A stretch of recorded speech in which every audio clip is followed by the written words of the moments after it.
18 de abril de 2018, la oposición nicaragüense convocó protestas en contra de la reforma del Seguro Social, que fueron decretadas por el gobierno del presidente Daniel Ortega, como alternativa a la propuesta del Fondo Monetario Internacional, que sugería, entre otros puntos de su receta, aumentar la edad de los pensionados de 60 a 65 años, aumentar la cantidad de cotizaciones y reducir el tiempo para ser pensionados. Mientras el gobierno propuso incrementar la cantidad de pensionados, deducción del 5% para mantener la atención médica hasta el final de sus vidas una vez se pensionaran y que los empresarios pagaran más. Curiosamente, no salieron a marchar ni los pensionados, ni los sindicatos, ni los sectores afectados por esta medida. Se movilizaron los estudiantes universitarios y la llamada sociedad civil. Ese día no hubo muertos, así como lo escuchan, no hubo muertos. Sin embargo, fue la noticia que se posicionó a nivel mundial en las redes sociales y medios de comunicación. Daniel asesino. Ese fake news hizo que el 19 de abril la oposición volviera a las calles, ya no solamente por la reforma del Seguro Social, sino también por los supuestos muertos que sí se registraron ese día y no precisamente en las filas de la oposición. Se trató de un policía, un estudiante y un joven sandinista y un ciudadano de a pie. La oposición lo sumó a su lista e inmediatamente se escuchó dictador, violador de derechos humanos y crímenes de lesa humanidad. Ortega renuncia ya. ¿Le suena repetida esta historia en Siria, Libia, Bolivia, Venezuela? ¿Nicaragua se enfrentó a un golpe suave al mejor estilo de las primaveras árabes? ¿Qué es el manual de Gene Sharp? ¿Quedan los pueblos iguales o más bien cómo quedan los países que experimentan la supuesta resistencia pacífica? ¿De verdad es pacífica? En nombre de los derechos humanos, ¿nuevamente se legitima derrocar un gobierno constitucional? Pongamos el punto en la I.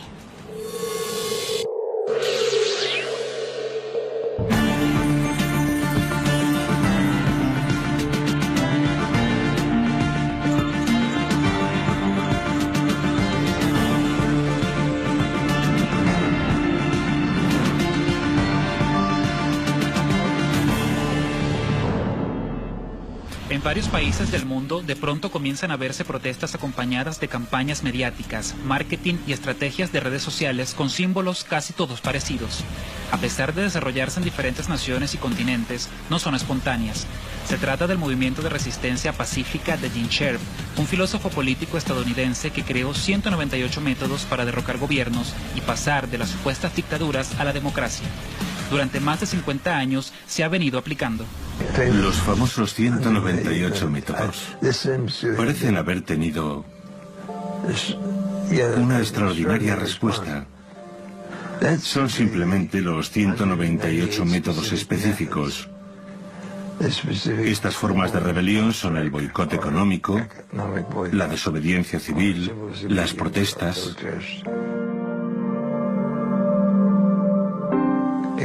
Son la contrapartida a los diferentes tipos de armas y bombas militares, a la lucha militar. El método de Gene Sharp trata de sustituir las bombas, los fusiles por el boicot y la mentira. Pasa las fronteras de lo ético y entra en la cínica manipulación de los pueblos. Nosotros combatimos con armas psicológicas, armas sociales, armas económicas y armas políticas. Su libro ha sido traducido a más de 30 idiomas. Un personaje clave para ejecutar las ideas de Sharp fue el coronel retirado del ejército estadounidense Robert Helby, héroe de la guerra de Vietnam. Helby explica muy bien en qué consiste y qué han vivido los países donde se aplica el método de la resistencia pacífica. Estos pilares sostienen al gobierno, igual que mis dedos sostienen este libro. Y yo he desarrollado una estrategia para socavar estos pilares. La policía, las comunidades, las instituciones religiosas, los trabajadores, lo que sea, cada organización. Y a medida que se van debilitando y empiezan a derrumbarse, el gobierno se derrumbará cuando los pilares estén rotos. Lo ideal es que esos pilares no queden destruidos, sino que sean traspasados al movimiento democrático. Esas tácticas de resistencia no violenta marcaron la era de las conocidas revoluciones de colores que pasaron desde Egipto, Túnez, Siria, Serbia, Ucrania e Irán. En Latinoamérica se vivió en Bolivia y Venezuela, recientemente en Nicaragua.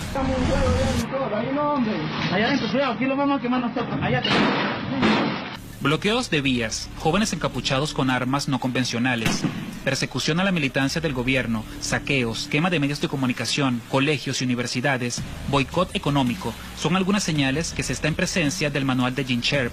En Nicaragua, reclutaron delincuentes que estaban al frente de las universidades, donde supuestamente salían a manifestar los estudiantes pacíficos, que al ser detenidos, revelaron cómo fueron entrenados y en qué consistía el plan.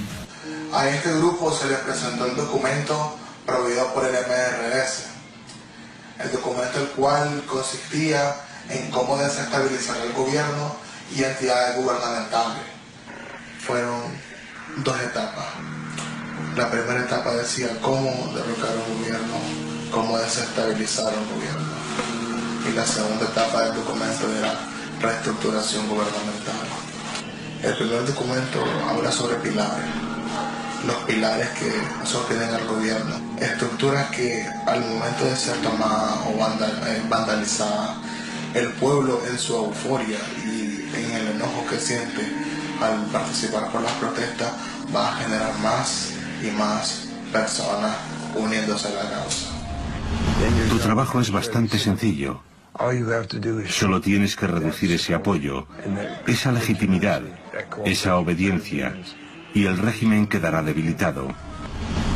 Para profundizar en lo que ocurre en Nicaragua, vamos a conversar con Carlos Fonseca, nada más y nada menos, que es el hijo del comandante Fonseca, el padre de la Revolución Sandinista, el fundador del Frente Sandinista de Liberación Nacional. Carlos, ustedes denunciaron que Nicaragua vivió un golpe de Estado. ¿Qué elementos tienen en sus manos para decir ciertamente que fue un golpe de Estado?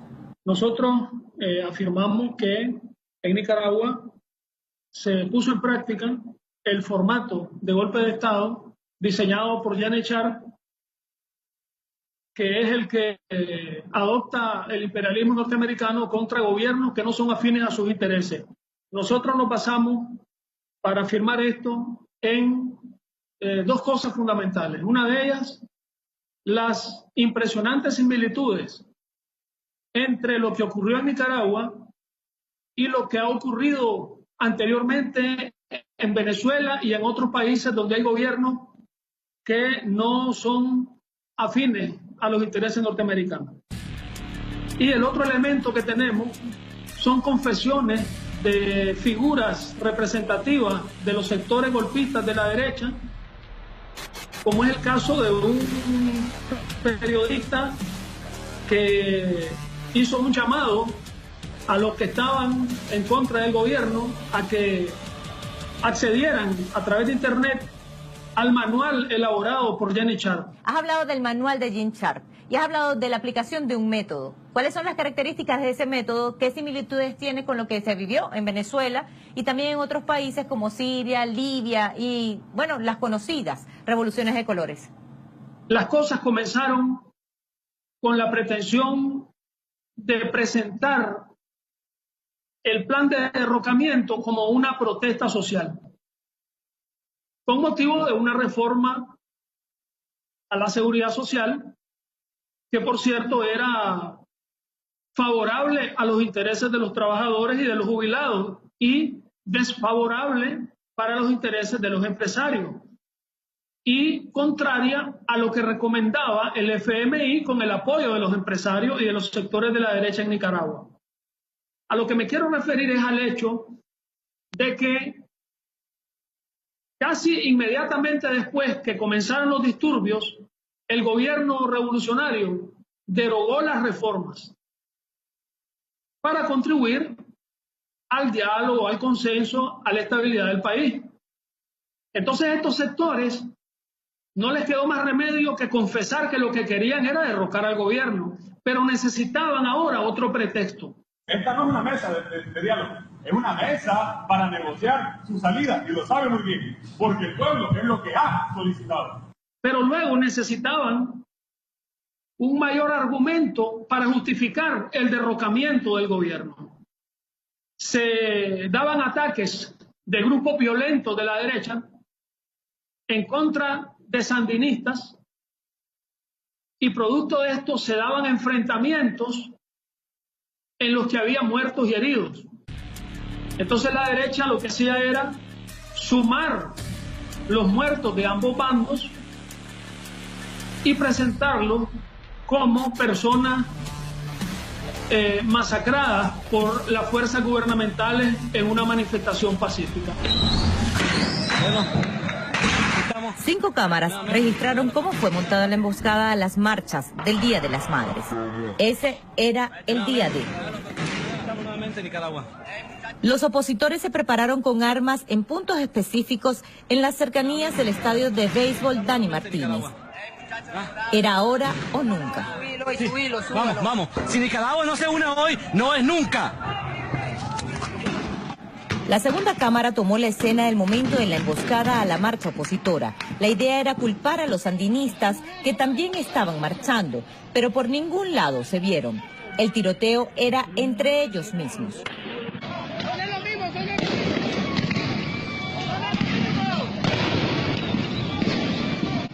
Somos los mismos, una frase que desmontó parte del plan del golpe de Estado.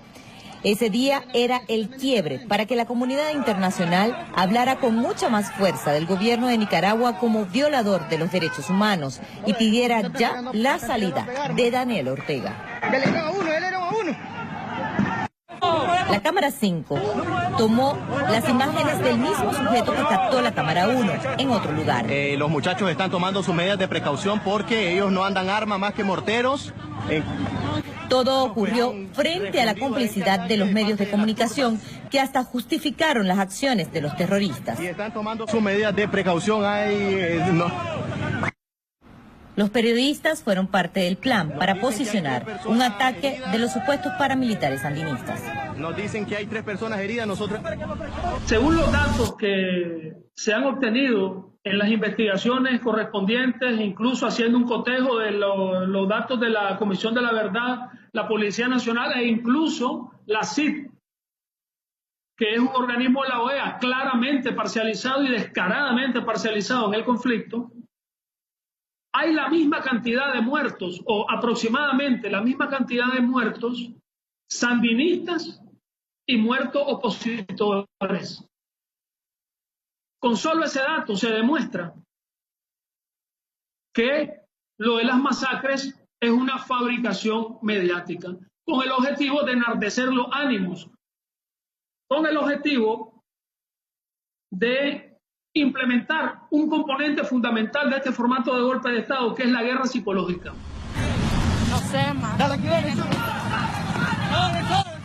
Las marchas convocadas por la oposición nicaragüense estuvieron marcadas muchas veces por falsos positivos.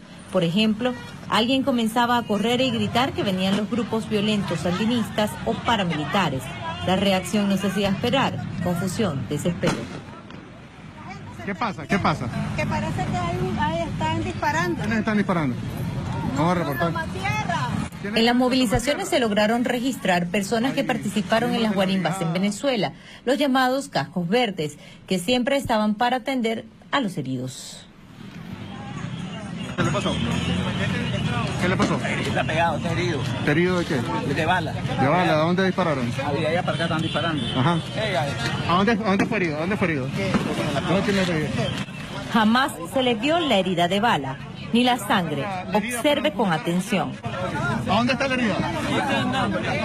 Es importante documentar para que la gente después no diga que es mentira. Pero ante el mundo quedó contabilizado como una víctima del gobierno sandinista. ¿Dónde fue la herida?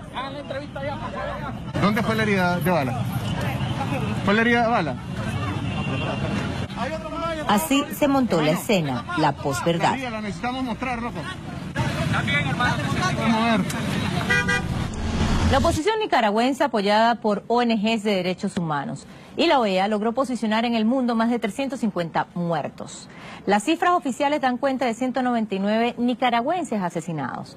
Lo más cumbre es que la Comisión Interamericana de Derechos Humanos jamás ha tomado en cuenta los testimonios de los sandinistas de los sandinistas torturados, de las familias de los asesinados y hasta desaparecidos.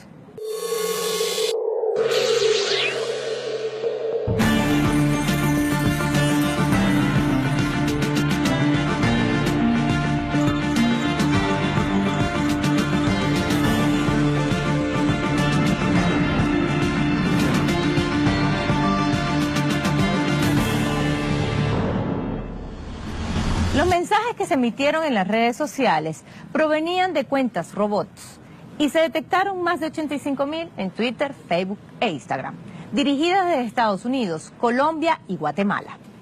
Así viralizaron las noticias falsas. El 19, 20 y 22 fueron los días más espantosos del golpe. El 20 de abril se suspende el acuerdo de Seguro Social.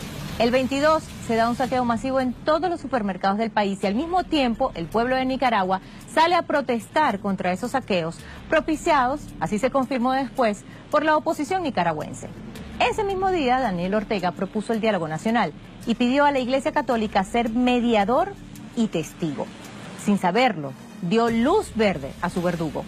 A partir de ese momento, la alta jerarquía eclesiástica y sacerdotes, en nombre de Dios, participaron en torturas, asesinatos, secuestros y las iglesias se convirtieron en cuarteles de terroristas. ¿Usted cree que el presidente Ortega se tiene que retirar del poder antes? Ya lo hemos dicho hartas veces. Sí, yo sé, o sea, sí. Pero lo queríamos saber, ¿usted lo reitera? Pues claro que sí lo reiteramos, que lo repiense bien, porque ya se le acabó su periodo, con esa situación no puede gobernar. En toda esta historia, ¿qué papel jugó la iglesia? La iglesia pretendió aparentar, simplemente quiso asumir el papel de mediadora, estando descaradamente parcializada a favor del bando golpista. Alguna persona incluso habló de una segunda trancadera, porque es lo único que nos hizo sentarse. La unidad que en este momento necesitamos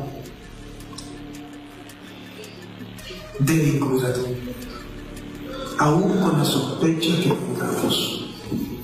que son oportunistas, que son abortistas, que son homosexuales, que son traficantes, que son para lograr ese objetivo.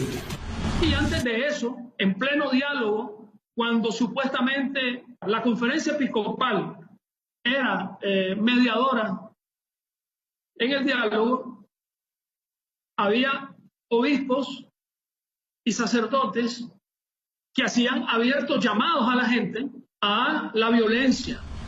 Los tranques no son actos violentos.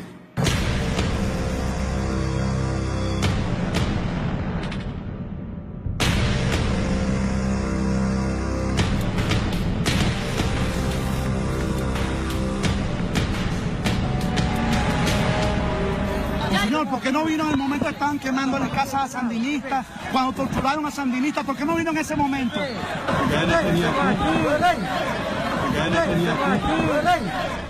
Nuevamente, la llamada comunidad internacional encabezada por Estados Unidos y Luis Almagro, secretario general de la OEA, hablan de elecciones adelantadas cuando aún faltan 3 años para que concluya el mandato del presidente Daniel Ortega. El pueblo de Nicaragua con el gobierno logró levantar los tranques, es decir, los bloqueos de calle. El país volvió poco a poco a la normalidad, pero Nicaragua ya está en las redes de esa comunidad internacional y los organismos multilaterales, que con una fachada de legalidad piden que Ortega renuncie.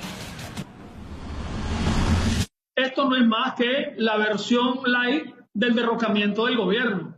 Elecciones adelantadas simplemente significan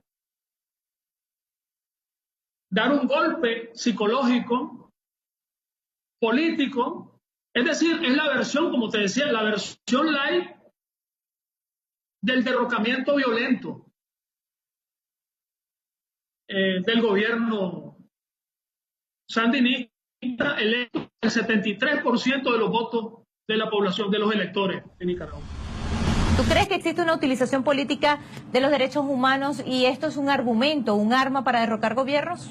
Hay infinidades de registros gráficos, en fotos, en videos, sobre estas violaciones a los derechos humanos cometidas por los golpistas, donde una gran parte de estos videos consiste en las torturas a las que ellos sometieron a los sandinistas, que lograban ellos capturar cuando secuestraron ciudades enteras, y nosotros pedimos justicia para las víctimas del terrorismo golpista que ha sido implementado por la derecha en Nicaragua durante estos meses pasados. ¿Qué le dices a la opinión pública internacional? ¿Cuál es el punto en la I en lo que ocurre en Nicaragua hoy día? Es que el golpe de Estado fue derrotado. Ellos ya no pueden destruir, quemar, secuestrar, torturar, asesinar a los sandinistas, poner tranques, ni siquiera tienen capacidad de convocatoria. Entonces vienen ellos y ahora piden el diálogo. Cuando se dio la crisis, cuando el conflicto estaba en su peor momento, se instaló el diálogo por iniciativa nuestra. Y ese diálogo fue utilizado por la derecha como tribuna política y como medio de presión contra el gobierno, no como un medio pacífico para la solución de la crisis, que era el objetivo nuestro con el diálogo. Es decir, el diálogo fracasó como una salida a la crisis porque ellos no querían que el diálogo fuera eso. Ellos mismos lo dijeron desde el inicio. Plantearon que el diálogo no era para negociar, sino para acordar términos de nuestra rendición. Entonces, el diálogo, ¿para resolver qué? ¿Acerca de qué? ¿Con qué interlocutores? Pero además, ¿con qué mediadores? Porque tienen la cara dura de insistir en que la Conferencia Episcopal sea mediadora en el diálogo, pues, o la OEA. Y esos no son, obviamente, mediadores idóneos en ningún tipo de diálogo. 3 meses duró el periodo de desestabilización, el golpe suave. Otro país de Latinoamérica fue víctima del manual de Gene Sharp, de la estrategia de resistencia pacífica. ¿Aún creen que es pacífica? La segunda economía de Centroamérica sin duda se vio afectada por los bloqueos de calle o tranques que fueron poco a poco levantados por el gobierno. El pueblo nicaragüense fue recuperando la paz, se reactivó el turismo, defendieron la seguridad que tantas vidas costaron en la guerra sandinista. Pero sin duda quedaron huellas imborrables y muchas heridas. Nicaragua no es la misma. Faltan 199 nicaragüenses que perdieron sus vidas. Se trató de socavar la democracia. Lo peor es que la OEA, Estados Unidos, ONGs de derechos humanos y la Iglesia Católica son nuevamente cómplices de un intento por derrocar un gobierno constitucional, y lo hacen con impunidad y en nombre de la supuesta defensa de los derechos humanos. Pusimos el punto en la I.